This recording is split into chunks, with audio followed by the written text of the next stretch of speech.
নারী সম্পাদী জমির বিস্তার ব্যবসা সহ নিয়ন্ত্রণ ও নিজেদের আধিপত্য বিস্তার করতে কাহালগাঁও বাজারে হামলা, ভাঙচুর ও লুটপাটের ঘটনা করেছে।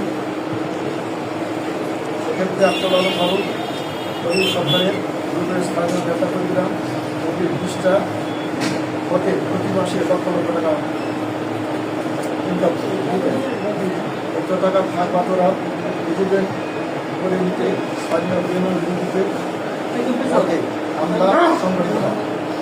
হামলা স্থানীয় জামায়াতের সমর্থকদের ব্যবসা প্রতিষ্ঠান আক্রান্ত করে সেখানে জামায়াতের স্থানীয় কিছু সমর্থক হামলা জড়িয়ে পড়ে।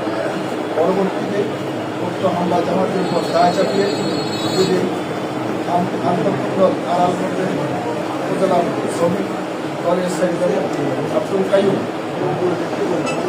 বাদী হয়ে জামায়াতের উপজেলা নেতৃবৃন্দ সহ 47 অজ্ঞাত আরও 250 লোকের মামলা বাণিজ্য করার অপচেষ্টা চালানো হয়েছে।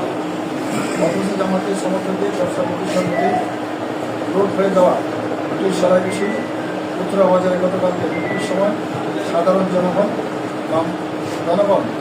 মামলার বাদীকারীর ঘনিষ্ঠ সহযোগী স্থানীয় বিএনপি দুই কর্মীকে হাতে হাতে আটক করেছে।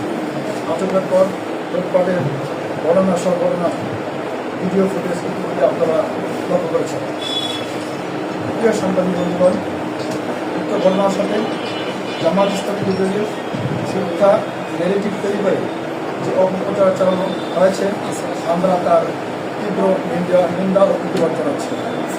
জনতার হাতে লুট হওয়া মালামাল সহ বিএনপির দুই কর্মী আটক তার মধ্য দিয়ে প্রমাণ হয়েছে উক্ত ঘটনার সাথে কারা জড়িত। সংসদ নির্বাচনে পরাজিত হয়ে জামাতের নির্বাচিত বর্তমান এমপি জনতা মিলন এবং তার জনপ্রিয়তা স্থির হয়ে তার সুনাম পূর্ণ করতে তার নাম এবং তার ভাইয়ের নাম জড়িয়ে যে মিথ্যা অপপ্রচার করা হচ্ছে তার তীব্র নিন্দা এবং প্রতিবাদ জানাচ্ছি। পাশাপাশি উপজেলা জামাতের নেতৃবৃন্দ সহ জামাত নেতৃবৃন্দের বিরুদ্ধে দায়েরকৃত মিথ্যা মামলা অবিলম্বে প্রত্যাহার করার দাবি আছে। মিথ্যা মামলা প্রত্যাহার না করা হলে পুরো পরিস্থিতির জন্য প্রশাসন দায়ী থাকবে এবং জনতা এই দাবিকে যথাযথভাবে মোকাবেলা করতে চাবে। সামাজিক ধারা বাংলাদেশ জামাত ইসলামী আপনারা জানেন কিংবা অবৈধ দখল লুটপাট চাঁদাবাদী বিশ্বাসী নয়। বাংলাদেশ জামাত ইসলামী চাঁদাবাজ দখলদার মুক্ত একটি সম্মিলিত বাংলাদেশ ইউনিয়নের আসতে যাচ্ছে।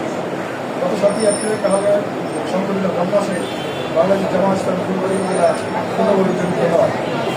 গত সংসদ নির্বাচনে পরাজিত হয় জামাতের স্থানীয় সংসদে ভবন বিচ্ছিন্ন করার জন্য জামাত ইসলামী স্থানীয় বিরুদ্ধে এক ধরনের একটি সুষ্ঠু তদন্তের মাধ্যমে উক্ত ঘটনার দায়ীদের বিরুদ্ধে ব্যবস্থা গ্রহণের জন্য আমরা প্রশাসনের আহ্বান জানাচ্ছি। পাশাপাশি মিথ্যা মামলা গ্রেপ্তারদের প্রতি দ্রুত মুক্তি দাবি জানাচ্ছি। ধন্যবাদ সবাই।